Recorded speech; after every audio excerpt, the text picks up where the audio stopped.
Bruce Johnson here, president and founder of BizScalers and the BizScalers Club, and today I want to talk to you about how to create a vision statement that inspires. How to create a vision statement that inspires. Several years ago, I created a video on what's the difference between mission and vision. And if you Google that nowadays, you'll see it's the top video that comes up, a couple 100,000 views on it. And because it was successful, I ended up creating another one because someone asked about, how do I write a great mission statement? And so I created a video on what makes a mission statement a great mission statement. But no one actually asked about a vision statement until this past week. And somebody said, have you created a video or some kind of training on how to create a great vision statement? So I thought this would be the perfect time to eventually do that. So today I'm going to go to the computer. I'm going to do this on the screen because it's easier for you probably to see the vision statements than it is for me just to tell you what they are. It'll be a lot easier for you to understand them. So let's go now to the computer and you'll be able to see this. So now we're going to talk about how to create a vision statement that inspires. Let's first start out by talking about what a vision statement is. So the difference between mission and vision is that mission is about what you do. A vision is about what you see. So you think of the word vision, it's about something in the future. A vision statement then, different than a vision, describes what you see your business becoming in the future. It's a statement about what that future is going to look like. It should not be something that's fully true of you right now, because if it is, it's not really visionary. It's a reality, right? Vision is about something in the future. Now, there is a difference between a vision and a vision statement. Your vision for your business could have lots of visions. If you asked me, I probably have somewhere between 50 and 100 different visions about my company. But I have a vision statement, which is just one statement that summarizes all of that in a simple sentence. So there are some people right now who say you don't need a vision statement, you just need a vision. Other people say, no, just need a vision statement. It's not an either or, it's a both and. Whatever helps you develop a great business is what you need. A vision statement helps do that because it's going to help you get motivated. It'll help your people get motivated. It'll help you make decisions about what you do and what you don't do. And it also, and this is very important, it'll help you attract great talent. And it'll also, in many cases, help you keep some of your customers and clients because they'll really own on to the vision that you have for your company. Now, your vision statement is primarily internal. It's to motivate you and your people, but sometimes it does, in fact, motivate the other people that you're trying to get to be a part of your community. So let's talk now about what makes a vision statement a good vision statement. Because if you have a good vision statement, it is going to inspire people. If a vision statement doesn't inspire, it is not a good vision statement. In fact, that's where we're going to start. So I'm going to give you 4 different keys today. This is kind of a sub-training, a smaller version of what I would do in the BizScalers Club, but I think you're really going to enjoy this. So the first rule is that it should be aspirational. So if you have a vision statement and it doesn't somehow inspire and motivate you and your people, then just rework it because it is not a good vision statement. If it doesn't have an aspirational component to it, it's probably not. That's why you often see someone will have a vision statement. It'll start off to be the go-to or to be the best or to be the premier or something along those lines, or be the preeminent. Those words are fine because they're aspirational words. And if that works for you, that's great. Now, the example I want to give you here is one from Mid-Atlantic Federal Credit Union, a company I worked with several years ago. And when I first came to them and looked at their strategic plan, this was their vision statement. It was to be a good community partner. Now, that's really not very aspirational. It's not a bad statement, but it really didn't get people out of bed that day. You want something that's going to get you out of bed. In fact, earlier this morning, I woke up at 3:51 and I was thinking about the vision for my company, right? It got me excited at 3:51 in the morning. I usually don't get up that early. A 5 a.m. person, but not a 3:51. So being a good community partner, not a great aspirational thing. It's a good statement, but it doesn't get people out of bed. So I asked them, what would it be that would get you out of bed? What would get you excited? What would make you thrilled thinking about where this company would be, say 5, 10 years from now?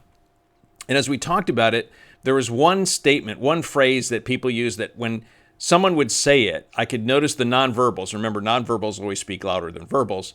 Everybody around the table go, yeah, that's it. And that phrase was to be a $1 billion credit union. Now, $1 billion, I usually don't like to put numbers in statements, but for them, when I asked them, what does $1 billion signify? To them, what it meant, and we're talking about $1 billion under assets under management. They had 250, so they had $250,000. And if they could get to $1 billion, $250 million, sorry, if they had, went from 250 to $1 billion, well, then all of a sudden they would get really excited about that because now they would be one of the big boys, right? They would be a playa. And so we revised it and said their vision was to be a $1 billion credit union known for 3 things: their customer service, innovation, and we kept community service because that was important. It was hard baked into who they were. It was something they aspired to, but it wasn't the real driver. The real driver was to be a billion-dollar credit union, and they wanted to be known for these three things: for customer service, for innovation, coming up with new products and services, and to be a good partner in the community. So they put all that together. When we put that down on a piece of paper, everyone went, yeah, that's it. So if you come up with a vision statement and it doesn't, somehow motivate and inspire you, it doesn't get you out of bed in the morning, then rework it, right? You need to find something that works for you. It should be aspirational. If it doesn't meet that, rework it. Number 2, the second one is it should be short and easy to memorize or remember. So if you have a paragraph or if you have multiple paragraphs, scrap it. That is not a good vision statement. You can have lots of visions. Like I said, you could have 50 different visions, but ultimately you want to collapse all of that into one statement that is really easy to use. And so what I'm going to give for you as an example now is the one I use for BizScalers, my company right now. And the reason I'm going to do that is because I always like to know that the person who's teaching something actually practices what they preach. It's kind of like going to school. I don't remember if you took any courses in education and having the prof in education tell you that the day of lecture was over when they were lecturing, right? Like you'd say, do they not understand what they're saying? So I want to let you know that I actually practice what we're preaching. So I left pastoral ministry back in 2005, started coaching consulting companies, was doing that for a number of years, helping people grow and scale their companies, and realized last year that it was time to make a change, that instead of working one-on-one with companies, I wanted to become an educational company and be able to work with hundreds and thousands and tens of thousands of members. And so when I did that, I said, no, I need to, take my own medicine. So what kind of vision would compel me and then pull the team together? So how would I put that together in one simple phrase? Because I had all kinds of visions. And I came up with this phrase. It was to build the ultimate lifelong learning community. To build the ultimate lifelong learning community for business owners and entrepreneurs who want to scale their businesses. It's short and it's easy to remember. There are 4 key words here. Ultimate, lifelong, learning, community. Like, that's pretty easy to get. Now, ultimate for me means that it's the kind of place where everything is in one place. When I was leading our church and I was trying to grow it, I was like trying to find the information. I had to go to 50 different places. I had to ask all kinds of people. No, I want one place where you could go, where everything that you need to grow and scale a company is there. You need strategy, got it. You need leadership, got it. You need to put someone under a performance improvement plan, you got it. You needed some training on systems, got it. You need some training on a marketing campaign, got it. Like everything in one place. The ultimate, to me, that's the ultimate. Lifelong, so we're not trying to create a course that someone takes for 6 or 8 weeks and then they move on. We want people to be here for as long as they're a member, right? So if you're leading a business and you're going to lead that business for 10 years, we want you to be here for 10 years. We want to add so much value that you can never imagine leaving. So we want to create the ultimate lifelong learning community. So if someone doesn't like learning, there are plenty of business owners and entrepreneurs who don't like learning. But for those who do, those who know that in order to grow their business, they have to learn things because you can't execute on what you don't know. So we want them to realize this is a place I have to be because I love learning, and it's a community. And as we're adding hundreds and thousands of different members and people start connecting, we start having more events and we start having conferences and we start having, we're thinking about putting it at a conference center, and we do all those things and create other experiences. How do we create this learning community where business owners and entrepreneurs can't imagine not being, because the value that they get from this is so incredible? So how do we create the ultimate lifelong learning community? Very easy to remember.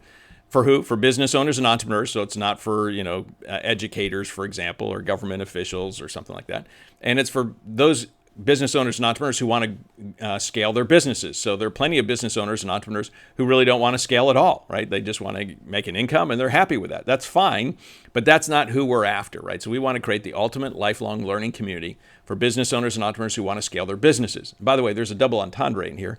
We're talking about the community, so you have to use the plural businesses, but part of our vision is that people who are part of BizScalers will not only get the idea of how to scale up their company, but they'll love doing it, so they'll want to do it over and over again. They literally will become a biz scaler as who they are. So whether they do that in a serial fashion, they scale their business up, sell, start another one, scale it, sell it, or they have a portfolio of companies that they're growing and scaling, doesn't make any difference for us. We want to create that kind of community that they always want to be a part of because we're giving them the value that they need to be able to do that. So that's kind of our vision. Is it simple, short, easy to remember? Absolutely. And hopefully you want to be a part of the BizScalers community as well. So short and easy. If it's not, get rid of it, work on it, make it easy. All right, that brings us to number 3. The third key that I'd say is it should connect with what you actually do or what you actually want to do. And I'm going to give you some bad examples this time instead of good examples, because in this case, sometimes we learn better from bad examples. So let me give you one of my favorite bad examples of a vision statement. And it comes from Caterpillar, right? That's earth-moving equipment. And so this is their vision statement: to be the global leader in customer value. Okay, first of all, that has absolutely nothing to do with what they actually do, right? So it's a terrible vision statement. Secondly, it's about customer value. Who determines customer value? Not the company. The customer does, right? So they have no control over that. And then how do you determine what value is for a customer? For example, if I happen to be in an accident and an ER doctor ended up bringing me back to life, I think that's kind of like the ultimate customer value. Like, there's no way Caterpillar could ever compete with that. So there's no way they could do it. It's a terrible vision statement. Scrap it. Don't ever do something like that. Let me give you another one that's very common. So this Caterpillar doesn't describe what they do, but many times what I'll see, and I saw this yesterday with one of the members of BizScalers, they'll come up with something that they actually don't want to create. And so this would be the challenge. And I see this happen a lot, so that's why I want to give it to you. A common mistake would be something like to be the go-to or be the premier, to be the best or be the world-class, right? Company for X.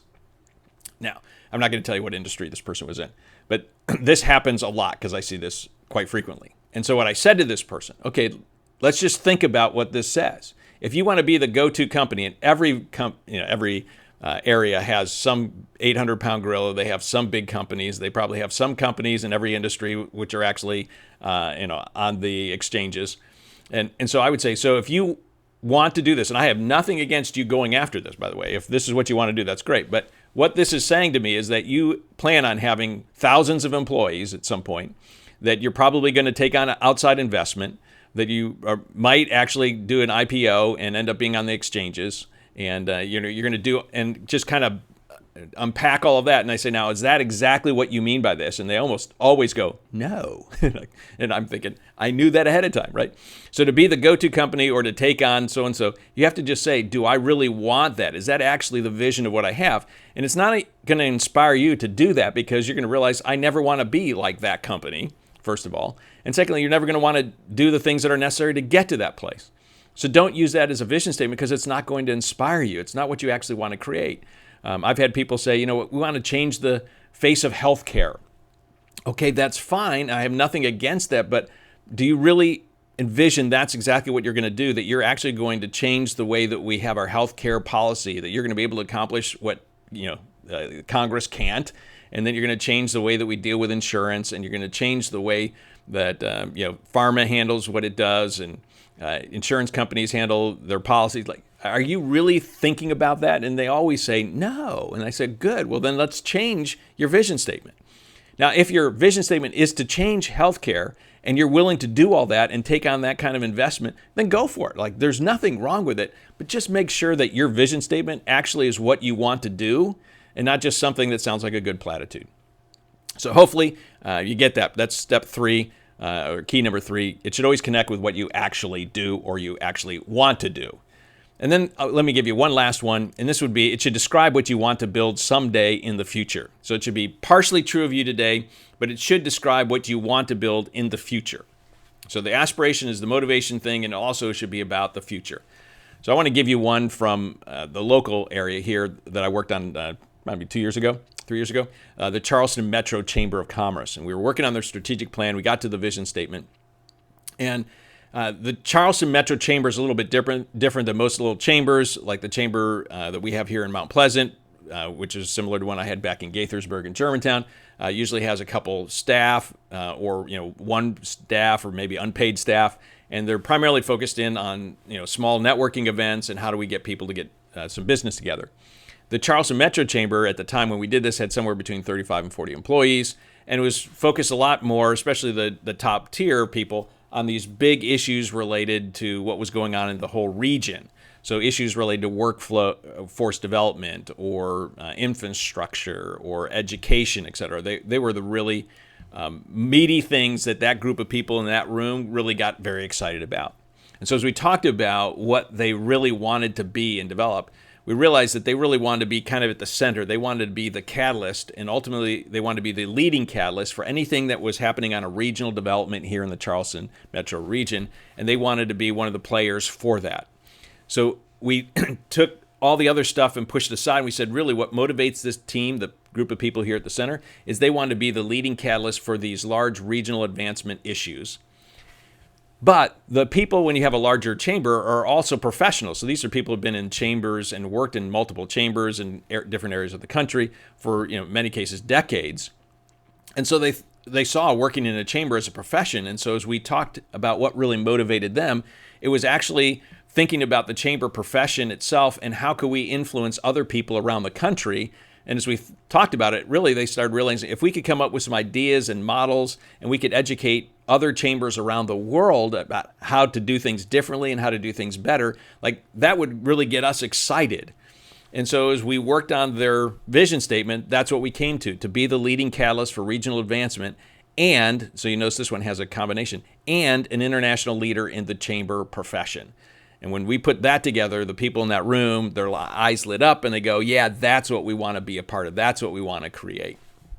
So if you're thinking about putting together your vision, it should be partially true of you now, but it should be something that you want to build in the future. Because if it's true now, it's not really visionary. It should be something that you can actually see. And, if we did that, that would be really cool. By the way, one of the cool things about this is that a year after they penned this, the Charleston Metro Chamber of Commerce was awarded the Chamber of the Year by the Association, I think it's, if I remember correctly, of Chamber of Commerce Executives, ACCE.